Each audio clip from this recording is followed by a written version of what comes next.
Hi everyone, welcome to a somewhat in-depth overview of the process of storing beast lightmap information as vertex colors in Unity. And just to give a quick example of what we're talking about visually here we have this initial scene just lit by a dynamic light, on no light mapping or anything like that. Got a couple, red can, blue can, green, giant ball, which is just there to sort of make the effect more obnoxious. And we go over here and we see this is the light mapped version. I'm going to go through the whole process from start to finish in a little bit. I just want to show the results, what we're talking about, we're actually trying to accomplish. Start with that up front. So we see that here's the light map version with this nice sort of, feathery shadows and big bloom, green on the wall over here, red on the wall over here, ambient occlusion down here and everything. Looking very good. And what we're going to do is we're going to store that as vertex colors. As we see down here, it's a much coarser effect.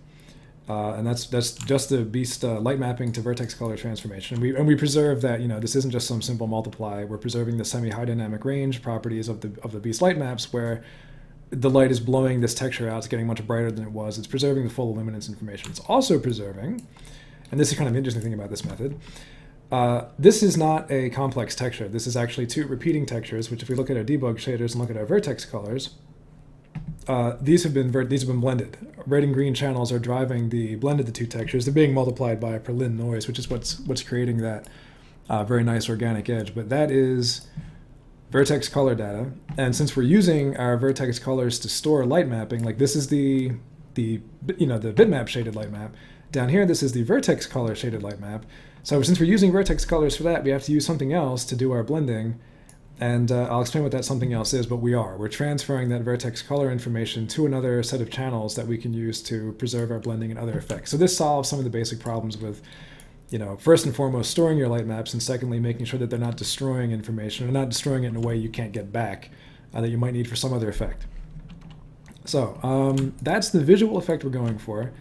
I want to kind of back up a little bit and then to sort of a high level as to why would we do this and how are we going to go about it so that what I'm about to show makes sense. And again, I want to try and be a little more technical this time than I was in the ambient occlusion video. Just because this process, although it can be very simple, it's actually surprisingly deep. So, okay, we're going to do light maps to vertex colors while keeping things like blends or other driven effects that normally you'd be using your vertex colors for. Demonstration, source code, and shaders. Of course, all that will be in the project files, which are included in the video comments and also on the Vertex Colors site and so forth, usually in post introducing this stuff. All right, so why would we be doing this with light mapping in general? Light mapping is a mixed bag. The pros of light mapping are that you get these beautiful global illumination renders with ambient occlusion, whatever effect you can want, nice shadows. And it's very easy in Unity. Of course, its integration with Beast is absolutely fantastic. You just kind of sit there, hit a button, and you're done. Everything looks like it was rendered in Mental Ray, and it's beautiful. The cons, though, are that you end up with very large bitmaps. They're completely static. You can't generate them easily at runtime, and you certainly can't. You're not going to be able to modify them. I guess you could modify them at runtime, but that'd be quite a lot of work and some pretty bearded Russian math. Generally speaking, they're just going to be static. And again, because they're large, for some applications, specifically mobile applications, and also for us, we're building in the web client for our major project right now. These things increase file size. The light maps themselves increase the file size, in some cases dramatically. When they're not trivial, they really get quite big. And of course, they can eat quite a lot of VRAM. If we bake them instead to vertex colors, we're going to lose quality. I mean, we need enough vertex data to do some reasonable approximation of storing that much lighting information. But it's going to be a lower complexity shader on the GPU. Well, of course, you do have to write that shader. I mean, there is some heavy lifting involved in making this possible. But if you do, you end up with lower complexity shader and a much smaller footprint. You have, very, very, very low cost for your distribution in terms of file size, and of course, much lower cost in VRAM. And as a bonus, because it's so much simpler information you end up with, it can be modified at runtime. And it's also a lot easier to work with because it's mesh data, and it's just much more convenient to work this way. All right.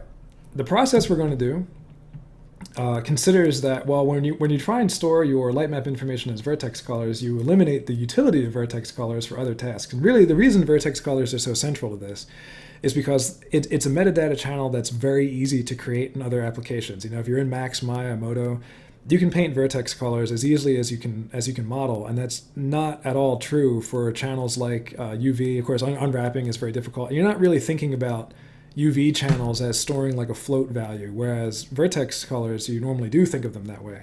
And they're just very easy to edit. So what we want to do is to transfer that information somewhere else so that we can use the light map. We can use RGBA, Vertex RGBA, to store the light map and still have that information that was easy to paint and just put it in some other channel. Of course, you could also try and transfer your light map data to a different channel and leave the Vertex RGBA alone. But I'm trying to keep things sort of intuitive in this case. So we're taking what is color data and storing it in what is also color data. And we're taking driver data that was in the color channels and moving it somewhere else. In this case, I think I'm saying we can do that a large number of ways. But in this demonstration, we're going to store the light maps as RGBA or RGB, and I'll explain why there's a difference between the two. It's technical. I'll get into it later in the video. And we're going to take the original Vertex red-green channels and we're going to store them in the UNV of the UV2 channel. And the reason we can do that is that UV2 is necessary. It's generated by Unity. And it's necessary to do light mapping in the first place. So we know that any mesh undergoing this process, because the whole process assumes it has light maps generated by Beast, so it must have had UV2. Also, since we're storing the light map, you don't need UV2 anymore because you store the light map as Vertex Colors. So we know UV2 is now open. So we're going to store as much data as we can in UV2, which is a channel that we know is stone useless to the mesh from this point on. In this case, it's only 2 colors, but you could, as I say down here, you could store them anywhere. You could put them in tangent data. You could put them in any other property that a shader can read. But again, in this case, I'm trying to keep it simple and intuitive. So we're basically going to trade our 4 vertex color channels for 2 channels and light mapping information in the vertex level. Well, let's look at how we do that. So again, here we go, original scene, light map version stored in vertex colors. And let's look at how this actually works. I'm going to delete these 2. I'll start with our original scene. And I'm also going to delete the original light map that was created because I didn't want to start this whole thing completely from scratch. All right, now you will notice one thing, of course, you have to have this thing marked as static. All the children have to be static. We're going to use our deep copy script because we don't want to modify the original. So we're going to deep copy this one and deactivate it. We're going to take the clone and we're going to name this light map full. So this is going to be the one that actually stores the full, beautiful, per pixel light mapping process. We're going to go into light mapping, and we're just going to bake. I have these settings a certain way, so it'll be pretty fast, and we'll also sort of blow the image out a little bit to really showcase that bleeding that we're trying to capture. All right, there we go. Looking pretty good. Now, one thing we had to do in the, there's this earlier shorter video about this, and I was mentioning this. In order to make this technique work, you will need to be able to read from the light map, and that's something that's not normally possible. You have to go to your light map. It would normally be in your scenes folder. Under the name of your scene, there'll be this little directory that then contains the EXR files that are your light maps. Go to that, change it to advanced. Actually, wow, it's just messing everything up. Light map, advanced, and make sure that read write enabled is clicked on. That needs to be true. In this case, actually, I think it's probably to cache that value from previous incarnations, so I'm not going to bother applying that. But just again, make absolutely sure that that is under advanced. Make sure that read write enabled is set to true. And yeah, sure, we're going to apply that. All right, so here we are. We have this nice light map. Our lights don't do anything to the scene. Okay, we're going to take this light map full, and we're again going to deep copy it. And this time I'm going to move it off to the side.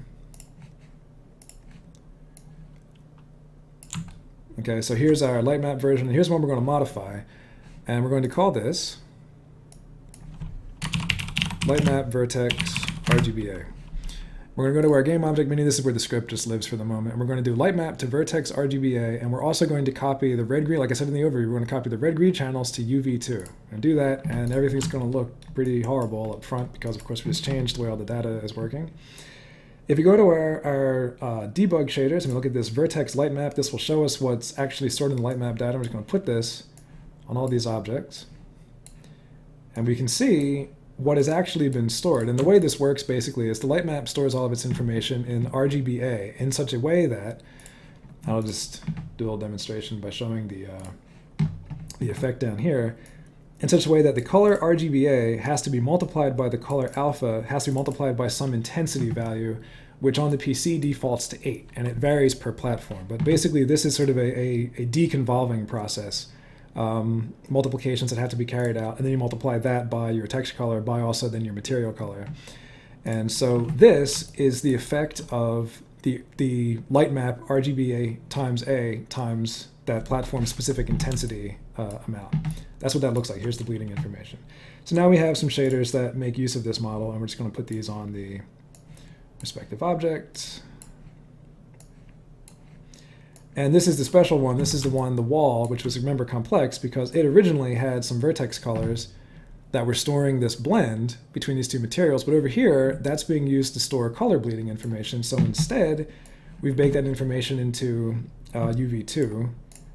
So if you look at our UV2 channel originally, UV2 was reserved for storing, let's move this over a little bit. UV2 was reserved for storing actual useful UV coordinates, but now it's being used to replace vertex RG to drive that texture blend. So this is just a false color, basically turning that into vertex color information so we can visualize it, but that's what the UV2 channel for this object now looks like. So we just copied it over, and we preserved everything in the process, and that looks pretty good. Now, one issue here is that the way these shaders work, these are just vertex and fragment shaders on this side. And so, normally you have this object over here. If we create just create a little sphere and move this around, this thing still casts a shadow on the Unity shaded, original bitmap version of the vertex of the light map information. So move it over to the vertex shaded one, it does not cast a shadow anymore, and that is because the shaders that I'm using to generate this effect to display it are very, very, very simple. These are just fragment and vertex shaders. There's absolutely nothing to them. This is the one that does the blend. It's a little noise map for modulating the blend and all that. And this is really very simple. I mean, there's not a whole lot to this. Again, it's just a vertex and fragment shader, and that's intentional. That's because I think generally, if you're doing this at all, if you're willing to bake this information down into such a small format, you're probably going for very, very, very specific build and very much focusing on speed, performance, and keeping things as small and light as possible. So it's not using the relatively gargantuan shader that is used over here. It's a very tight, very small shader, and it's really ideally meant for heavily optimized web or mobile performance. Although you can, of course, use this same information in a surface shader, which would preserve all the lighting information that Unity normally preserves. The problem in doing that is you would need to find some way to make your vertex color deconvolution play nice with existing lights, which means basically it has to disable illumination while preserving the shadow casting component. That's something I actually would like to demonstrate, but it's a little bit involved. I didn't really have time to do it for this video, and since I'm not personally going to use it, I can only dedicate so much to that. So that is sort of an exercise left for the reader, is how would you go about that? Okay, that's literally the process. And you saw all the operations. You want to take your original object, deep copy it, light map that via beast, deep copy that, and then use this script here, light map to vertex RGBA, RG to UV2, copy that information out, and then you are going to need to build some materials based on these shaders. And you can see the shaders that come with the project. The RGBA and the RGBA with UV2 blending, you need to build some materials that use that information with the correct, texture maps and all that, and then just, swap those out with the materials in your scene, and you'll get this nice, surprisingly competent. This really came out quite well. This is just vertex colors, and you can see it's not like the coarsest mesh in the world. Obviously, this isn't like, the big polygon with no information to store it all. But it's quite efficient. It looks very good, and it's very small at the end of the day. So that's nice. Now, here's where things get a little bit involved, and this is where it's worth sort of showing a little bit of script, I think, also. Here's the main script that does this, and what it basically does is it goes through all of the components in your selection, goes through all the meshes, and it's really just going to do, again, here we are, here's the lookup. It's going to get the light map information from the mesh, and it's going to do this get pixel bilinear using the light map's offset, which is a little bit weird because it's not documented particularly well. But in any event, it's going to use the offset. It's going to get the vertex color and store that in a colors array and store the whole thing in mesh colors. Now this is why it's called the RGBA one. This isn't doing any deconvolution here at all. It's just storing RGBA to straight RGBA. The other one, the RGB, does multiply. As you can see here, where we're populating the colors array after we get a pixel, we're populating the color with the multiplication, R times alpha, green times alpha, blue times alpha, and then leaving alpha as 1. The advantage, and this is where things get a little bit technical, the advantage of doing it this way is that you're keeping that convolution, you're keeping the that sort of high dynamic range effect We're not storing the intensity because the intensity would clamp in the 0 to 1 range. It needs to actually be able to go above that. So we're leaving that for the shader to do. But we are going to do this. And the nice thing about doing this is that it also allows Vertex Alpha to be used again. So that gives you one channel that you, if you had a plugin like Vertex Painter, you could paint to alpha in Unity, and this, after you do this process, it will work perfectly, and you'll be able to drive any shader effect with Vertex Alpha without needing some additional funky transformation in your shaders. So that's kind of neat. The other thing I wanted to just mention again, we're storing this in Vertex Colors, and then you'll notice also that we have this array up here, saved colors, which is really just the same as everything else. And saved colors is an explicit copy, and you do have to make sure this is actually like copy to, well, this isn't really a deep copy in C#, but what we're trying to do is we're trying to make sure that we have a unique non-referenced array of the original colors as saved colors, so that when we're done, we're going to write all of our saved colors out into some other array and then store that somewhere else on the mesh. Now in this case, it's being stored as UV2, which means you only get 2 channels because UV is only, it's a vector 2 array under the hood. So, but if you had a vector 4, if you had like tangents, because these don't react to real-time shadows anymore, the shaders I'm using, they also don't react to normal maps. I mean, you could fake that in a very extensive process, but by default, they don't have any reaction to normal map information, which means your tangent data is void, which means that's information that a shader can read. You could also populate mesh tangents with this information and actually preserve your original full RGBA channels. That's a lot of shuffling and a lot of work, but I mean, it's not, actually, it's really no more work than this. It's just that it's kind of unintuitive. But you could easily do it if you were to do that. We go over here to a shader. Let's look at this, the RGBA shader. You can see here that we're passing information into our vertex shader from the program, and we're going to get this text coordinates. And is this the right one? I guess it is. Actually, no, I'm sorry. That's this one over here. This is the one that's going to preserve that vertex blending. This is the one that's actually going to use.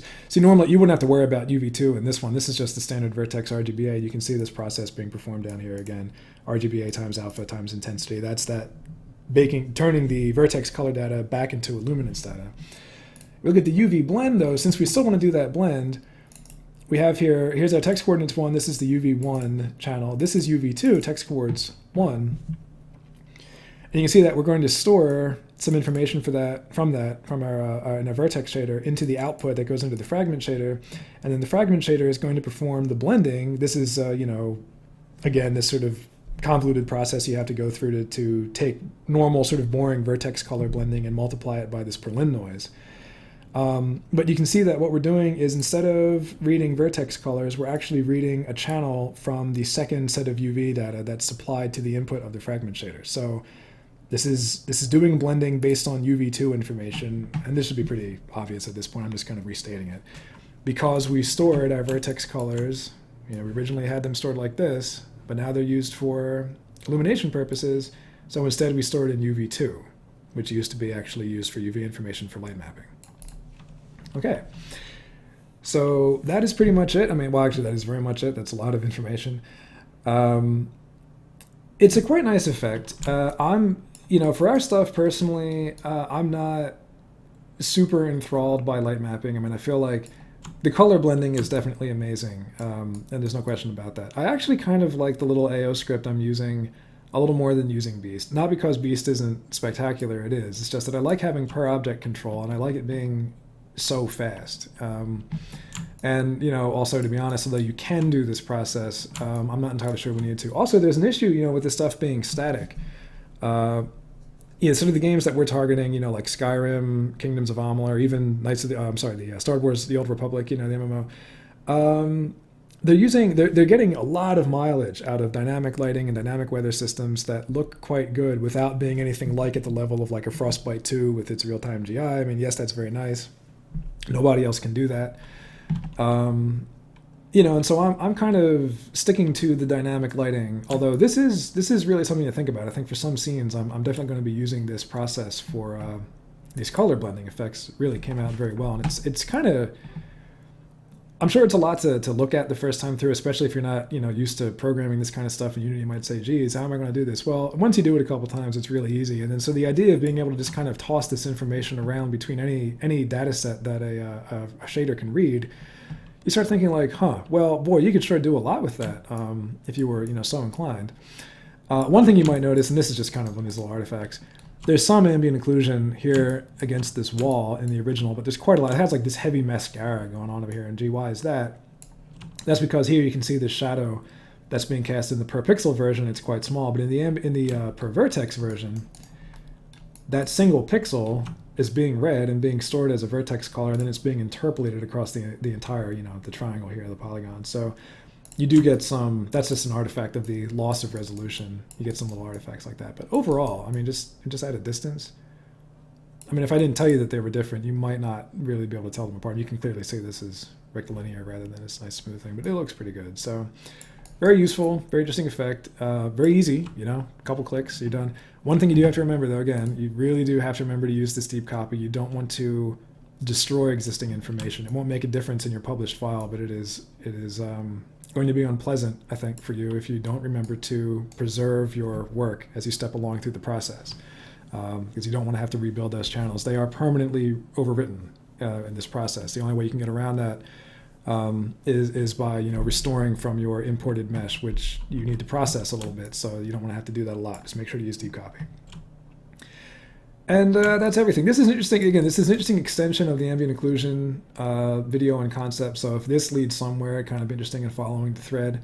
But for now, that's what I have. Thank you.